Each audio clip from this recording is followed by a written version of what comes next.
Olá, queridíssimos estudantes do estado de São Paulo, do Brasil, do mundo, do universo, dos universos paralelos. Estamos aqui mais uma vez para mais uma aula de língua portuguesa e hoje falaremos de muita emoção. Hoje vai ser um dia bem legal, uma aula muito emocionante e eu estou aqui para esta aula para falar das lembranças ao papel. A professora espetacular, maravilhosa, professora que de mídias, professora de tecnologia, sociologia, de tudo quanto é IAS, professora Fabiana.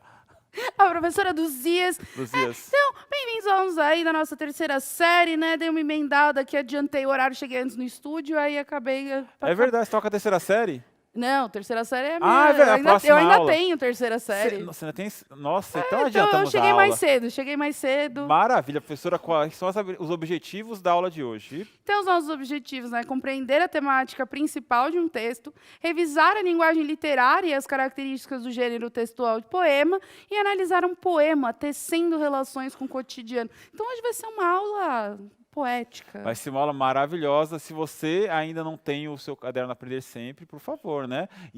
Vá atrás dele. E se você tiver, vá até a página 48, 41, 42. Depois eu acho a página direitinho e falo para você, porque hoje a gente vai ser um dia muito emocionante, porque eu tenho que perguntar para a professora uma coisa espetacular. Professora Fabiana, diga para mim.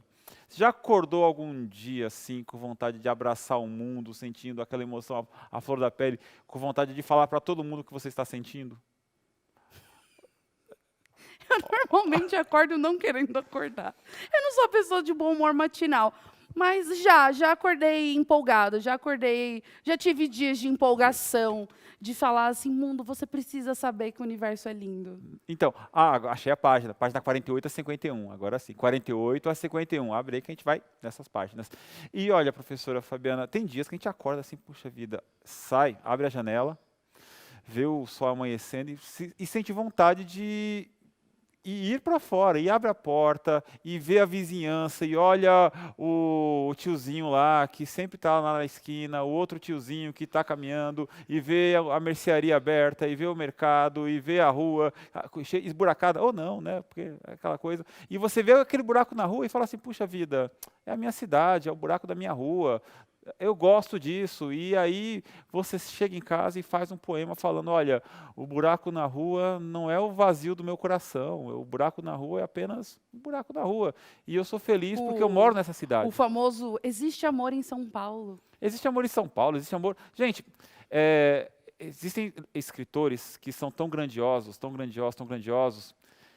A gente falou um pouquinho sobre isso na última aula, que eles conseguem passar para o papel aquilo que o local, a região, aquilo que a cidade deles, aquilo que o espaço proporcionou.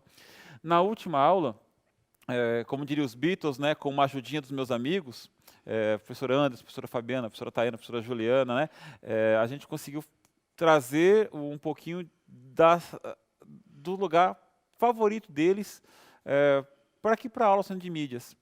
E eu vou trazer para vocês um poema maravilhoso de um poeta espetacular que conseguiu trazer um pouquinho do seu espaço, da sua cidade, para a literatura.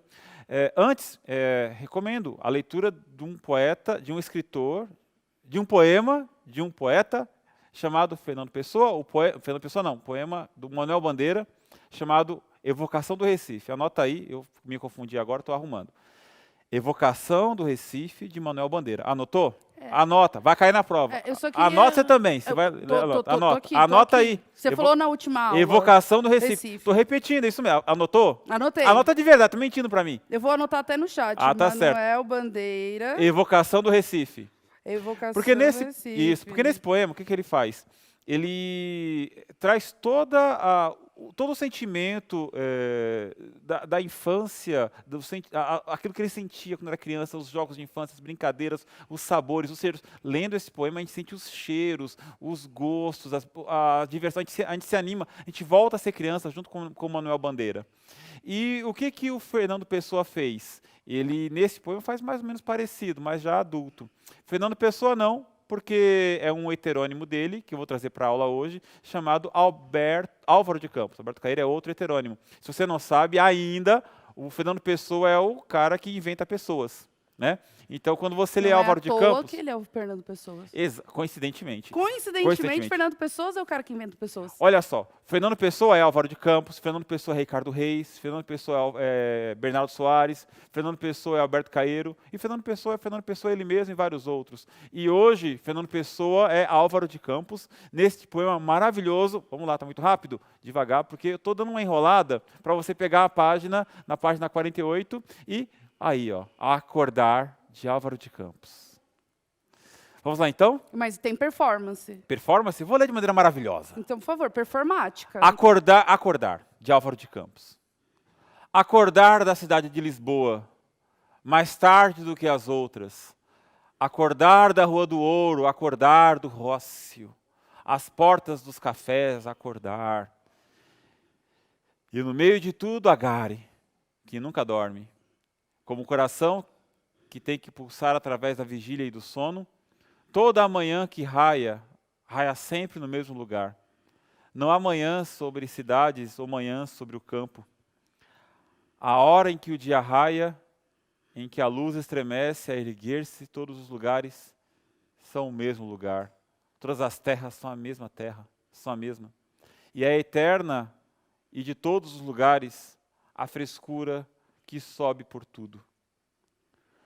Uma espiritualidade feita com a nossa própria carne, um alívio de viver, de que o nosso corpo partilha, um entusiasmo por o dia que vai vir, uma alegria por o que pode acontecer de bom.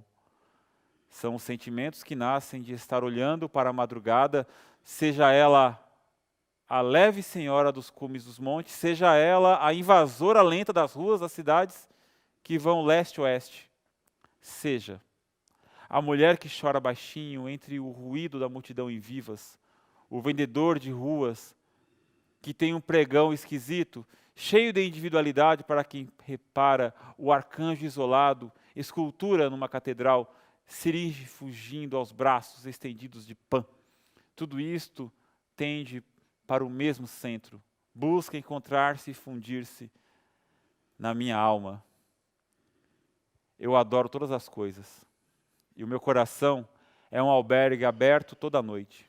Tenho pela vida um interesse ávido, que busca compreendê-la sentindo-a muito. Amo tudo, animo tudo, empresto humanidade a tudo, aos homens e às pedras, às almas e às máquinas, para aumentar com isso a minha personalidade. Pertenço a tudo, para pertencer cada vez mais a mim próprio. Bonitinho, Fernando Pessoa. Fala, Bonitinho. Tati, arrepiou, fala se não arrepiou. Bonitinho. Arrepiou, palmas, Bonitinho, palmas esse homem. espetacular, Pelo amor de Deus, esse amazing, homem é espetacular. incrível. Gente, olha que lindo. Ai, Fernanda, obrigado.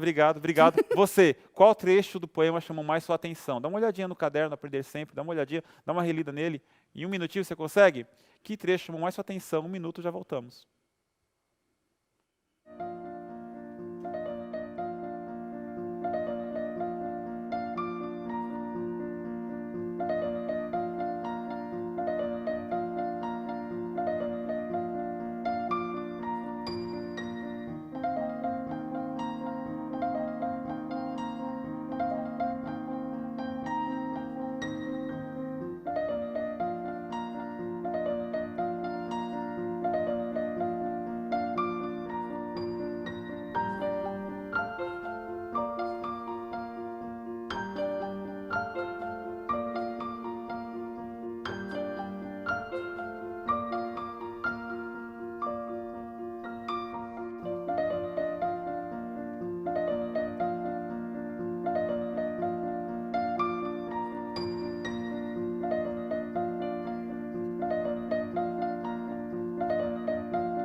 Olha, respostas maravilhosas. Tem um aqui, o Jean Carlos, que é o aluno da professora Bruna, foca nessa resposta linda. Por favor. Para ser bem sincero, o poema inteiro chamou a minha atenção. Olha que lindo. Mas o trecho que mais me tocou foi: pertenço a tudo para pertencer cada vez mais a mim próprio. Pertenço a tudo para pertencer cada vez mais a mim próprio. Gente, É. espetacular. Fernando Pessoa, gente, é o maior poeta em língua portuguesa depois de Camões. E não é pouca Ó, coisa não, viu? vários E alunos estão colocando trechos olha, aqui. quais trechos, por exemplo? Eu ia começar a Ó, falar de alguns trechos, mas pode a falar. Thalita falou: meu coração é um albergue aberto, roda à noite. Olha. Né? Olha, meu coração, vamos interpretar isso. Meu coração é um albergue. Olha a metáfora. Você associar um albergue ao coração. O que é um albergue? Um albergue é um lugar onde as pessoas passam por pouco tempo para dormir, mas não é a casa delas. Quando você fala que o coração é um albergue, olha a aproximação que você faz. Olha que metáfora linda. Meu coração é um albergue. É um local onde as pessoas entram e vão embora. As pessoas quase não têm nome, não se apropriam. Ou seja, meu coração é abandonado. Gente, é espetacular. Fernando Pessoa, foi para a professora Fabiana. Ela falou, eu acordo meio assim e tal. Professora Fabiana, te desafio. E desafio vocês também. No dia que acordar meio assim, levanta, sai pela rua, dá uma volta, volta para a mesa, abre a folha e escreva as sensações. Quem sabe não surge, né, um acordar novo, né? Acordar by Fabiana. Acordava e foi. Eu tenho Tá. esses momentos poéticos que eu sou aquela pessoa, eu sou a véia louca dos gatos. Eu só não sou tão véia, mas eu já sou a véia louca dos gatos. Eu tenho isso, às vezes eu olho meu gato, eu vejo ele dormindo. Então, eu falei, olha que tudo que eu queria. É o ser pássaro, mas no caso é Então, o ser gato. mas é a apropriação do espaço. Isso. Então, é isso que nós estamos falando. E vamos lá. 30 segundinhos, e enquanto eu vou falando com você, dou uma enroladinha para ter mais tempo, está na tela a pergunta. Então, quais são os sentimentos que estão. Agora não é pessoal, né? Agora é uma análise de texto. Quais são os sentimentos que estão descritos no poema, né? Se der tempo, volta lá um pouquinho, enquanto eu estou falando, estou enrolando com vocês, estou tentando me vencer um pouquinho. Mas vamos lá. Quais são os sentimentos? 30 segundos, já voltamos.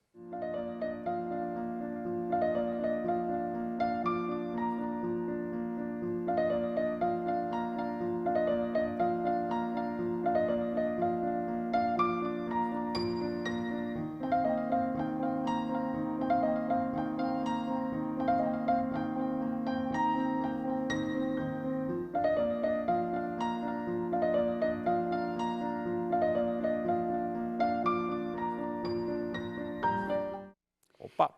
Então, tivemos aqui, né, pertencimento e devoção. O aluno Murilo, da professora Bruna, falou alívio, entusiasmo, alegria, solidão, tristeza, adoração, amor. Achei bem. Bem bacana. Como essa resposta é um pouquinho mais objetiva, eu fiz questão de colocar um gabarito aqui para vocês. Olha só, o poema é enorme, né? Para não me perder também, quando a gente fala de poesia, a gente começa, né, a devagar. Quais sentimentos descritos no texto? Alívio, entusiasmo, alegria, solidão, ó, até quando ele fala em arcanjo isolado, né, tem solidão. Tristeza, fala choro baixinho, adoração e amor. Gente, a linguagem poética é isto. A gente falou na última aula sobre o espaço e o que a gente sente. De maneira bem tranquila. Quando você está triste e você escreve que está triste, você não está sendo poeta. Mas quando você acorda triste e descreve a paisagem, o local, como o Fernando Pessoa, o Álvaro de Campos, né, descreveu, você está fazendo literatura. Por isso que eu falei na última aula, repito aqui, às vezes a gente escuta uma canção, sei lá, o Clube da Esquina, do Milton Nascimento, e se sente em Minas Gerais. E escuta Dorival Caymmi e se sente nas praias da Bahia. Lê Guimarães Rosa e se sente em Minas Gerais. Lê Fernando Pessoa, Álvaro de Campos, e sem nunca ter ido a Portugal, Lisboa, eu me senti em Lisboa, lendo Álvaro de Campos ou Fernando Pessoa, estou em Lisboa lendo esse texto. Tudo isso graças à linguagem poética, a linguagem que é repleta de metáforas, metonímias, antíteses e outras figuras de Eu linguagem. poderia dizer que talvez a linguagem poética a gente vê que até no pior ainda existe beleza, que a tristeza ela é triste, mas sem ela, por exemplo, não haveria alegria, né? Fazer justamente essa questão de que a tristeza não é só tristeza, a felicidade não é só felicidade. Olha, no senso comum a gente pode falar que a linguagem, eu posso falar que tem poesia no futebol, tem poesia em tudo que é lugar, mas aqui a gente tem que delimitar um espaço, senão a gente está conversando aleatoriamente. Então a gente pode falar que existe, olha, poesia é encontrar alegria na tristeza, felicidade, mas olha, gente, para que uma linguagem seja poética, ela é necessário que tenha conotação, tá? Anota aí, conotação. Depois pesquisa, mas pesquisa depois, tá bom? Pesquisa. Mas conotação, Vou colocar no chat isso. aqui. Grosso modo, conotação é o quê? É a linguagem figurada. Então, a poesia não pode ser uma linguagem literal. Quando o Álvaro de Campos fala que sobre arcanjo isolado, você não vai imaginar uma pessoa chamada arcanjo estar lá sozinho. Você vai imaginar um anjo solitário. Então, uma linguagem que é conotativa, é uma linguagem que é figurada, é uma linguagem que nos faz pensar. Diferentemente quando você vai no médico. Quando você vai no médico e ele fala, você tem que tomar 2 comprimidos de tal remédio. Aí você vai lá e toma 2 comprimidos. Você não interpreta, olha, o que comprimido significa. Então, a linguagem poética, ela é conotativa e ela é figurada. A linguagem do médico, por exemplo, é uma linguagem denotativa. Anota aí. Anotou? Aqui, por favor. Denotativa. Denotativo. Tá Denotativa. tudo, tô colocando tudo no chat. D-E-N-O-T-A-tiva. Isso aí, denotativa. Denotativa. Então, olha só. Denotativa é a linguagem literal. Por exemplo, eu tropeço na pedra, então eu caio. Tropeçou onde? Numa pedra. Está aqui a pedra. Então, isso é denotativo. Agora, quando eu falo, no meio do caminho tinha uma pedra no meio do caminho, essa pedra simboliza outras coisas. Tá certo? Então, nós estamos entrando no universo da poesia, da literatura, quando a linguagem é conotativa e figurada. Outro exemplo, quando Bentinho diz que Capitu tem olhos de ressaca, olhos de cigana oblíqua e dissimulada. Não é ressaca de rebordosa, não, de ficar bêbado, não. Ressaca do mar. Ressaca do mar, quando o mar fica violento, bravio, e ele suga quem se atreve a nadar, quem se atreve a navegar no mar de ressaca. Ou os cabelos mais negros do que a graúna. Isso, mas aí é Iracema, né? Os cabelos mais negros que a graúna. Exato, estou sendo metafórico. Eu li. Exato, claro, por favor. Eu estou sendo metafórico quando eu falo que Capitu tem olhos de ressaca. E por falar em metafórico, o que é metáfora? 30 segundos. 30 segundos não, que essa pergunta é importante. 1 minuto, já voltamos.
Que eu estava arrumando meu cabelo para parecer bonita. Então, aqui, ó, a aluna Kelly, da professora Luciana, falou que é uma figura de linguagem, né? Alguns professores colocaram comparação implícita. A aluna Júlia falou que não pode ser levada ao pé da letra. Olha assim, nossa, tossindo, desculpa, perdão. Imagina assim, eu falei que Capitu tem olhos de ressaca. Nossa, desculpa, perdão. Ele tomou vacina, gente. Tomei sim, tô legal. Nossa, engasguei aqui agora. Capitu tem olhos de ressaca. Então, eu estou aproximando os olhos da Capitu da ressaca. Se eu falo, Capitu tem olhos iguais à ressaca, eu estou usando uma comparação. Quando eu aproximo, quase que idêntico, quase confundindo tudo, os olhos dela são de ressaca, eu criei uma metáfora, tá certo? Eu aproximo um conceito de outro conceito e misturo. Sim, é uma comparação sem como, mas a comparação está aqui. A metáfora está aqui, está junto, tá certo? Capitu tem olhos de cigana oblíqua e dissimulada. Ela não é igual a uma cigana oblíqua, ela tem olhos de cigana oblíqua e dissimulada. Percebeu? Então é isso, gostei das respostas. Agora, para vocês uma perguntinha, 30 segundos, porque nós temos pouco tempo. O que é metonímia? 30 segundos, já voltamos.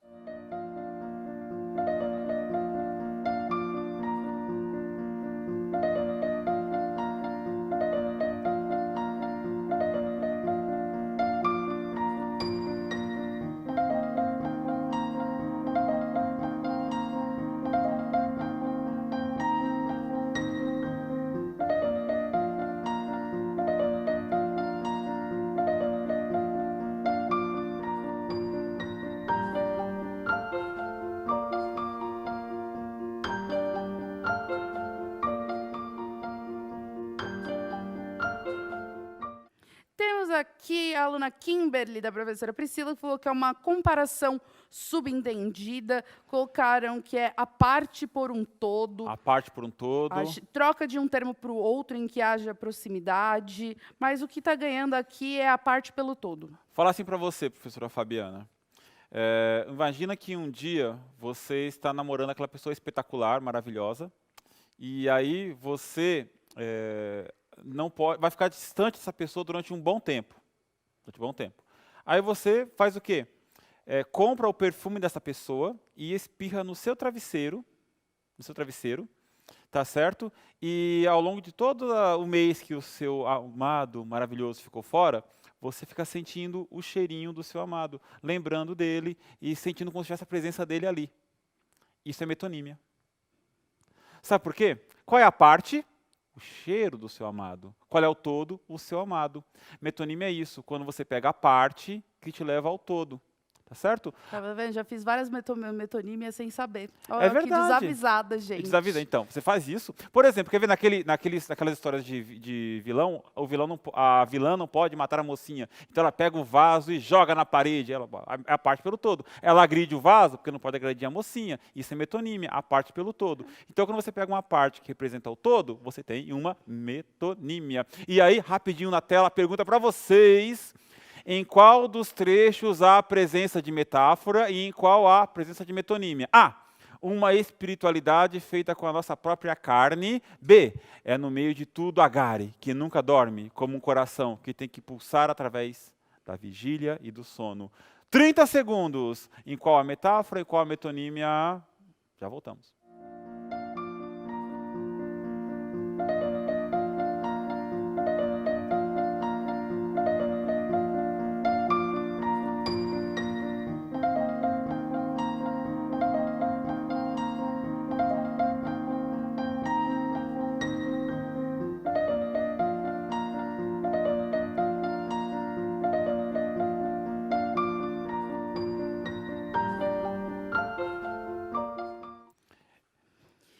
Então, aqui temos a professora o aluno Murilo, a professora Bruna, que falou que a A é uma metonímia e a B é uma metáfora, né? E vem se repetindo. Então, a galera tá manjando, tá todo mundo como A. Aliás, o Felipe já traz uma outra versão. O Felipe falou que o A é a metáfora e o B é a metonímia. Ô, Felipe, vamos lá então, olha só, na tela. Metonímia é a primeira. Vamos explicar por quê, rapidinho, antes que termine a aula. Uma espiritualidade feita com a nossa própria carne, ou seja, é a metonímia porque a nossa carne representa o nosso todo. A parte é a carne que representa a nossa toda espiritualidade, tá certo? A metonímia. E no meio de tudo, agare, que nunca dorme como um coração que tem que pulsar através da vigília do sono. É quase uma comparação, mas é uma metáfora, né? Agare sendo o coração. Gente, esta foi a nossa aula de hoje. Tem muitas outras questões relativas ao poema nesta atividade, lá na página 48 a 51. Releia esse poema, que maravilhoso. Dá vontade de ler de novo, mas se eu ler de novo, vai ocupar muito tempo da aula. E a gente volta com outros textos, outros poemas, posta lá no Instagram, Língua Portuguesa, CMSP_EM, outros poemas maravilhosos que falam de lugares, que associam lugares a pessoas. E se você ainda não fez a atividade da página 45, já senti a braveza, aqui, ainda dá cruzado. tempo. Recordar é preciso. Tente se lembrar de momentos especiais que você viveu. Consegue se recordar do espaço? Que lugar era esse? Com base nesse pensamento, selecione uma música ou trecho de um filme que dialogue com esse seu espaço especial. A sua escolha deve ser apresentada para a turma, sendo necessário elaborar uma justificativa para a sua seleção. Seja criativo. É aquela atividade bem legal que você pega um espaço, pega uma imagem, fale dele, desenhe a respeito, escolha uma poesia, associe com esse espaço, uma canção, um filme, converse a respeito desse espaço com as pessoas, né? A professora Fabiana, por exemplo, escolheu o metrô de São Paulo. Eu falei sobre o Parque do Ibirapuera, a professora Juliana falou sobre o pôr do sol da casa dela, a professora Tayana de Tacaré e o professor Anderson falou de Bofete. Você vai falar de quê? Compartilhe conosco no Língua Portuguesa, CMSP_M, faça as atividades da página 47 e faça as atividades da página 49 a 51 também, que estamos avançando nesse caderno Aprender Sempre. Gostou? Curte, compartilha, se inscreve no canal, ativa as notificações para você receber as nossas Ele novidades. Virou blogueiro, tá Alô, difícil. galerinha do YouTube. Então, professora Fabiana, muito obrigado. Muito obrigada, eu queria fazer só um publi, coloca o Instagram da Tati, que é a nossa produtora, porque eu nunca vi uma mulher tão maravilhosa que poetiza o cotidiano. Tá aqui, ó, por favor, sigam essa mulher incrível e até a próxima aula, fiquem aí que eu tô indo lá para a aula de Ela vai Sociologia. fugindo para a Sociologia. A próxima aula, a professora Tayana está de volta. Um grande abraço, tchau, tchau, valeu!